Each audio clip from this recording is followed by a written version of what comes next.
Maila. Maila bantu kau Maila. Ha? Sekolah pun tak habis lagi. Baju aku iron.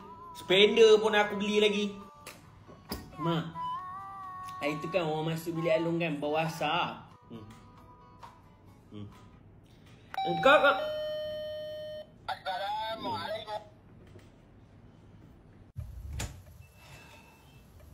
Assalamualaikum Cik. Saya Ilya, kawan Ryan. Kami satu sekolah dulu. Maila. Ha? Tak. Ni saya ada belikan susu outside. Ryan ada kirim hari tu. Oh, terima kasih Raya. Cik, Ryan ada...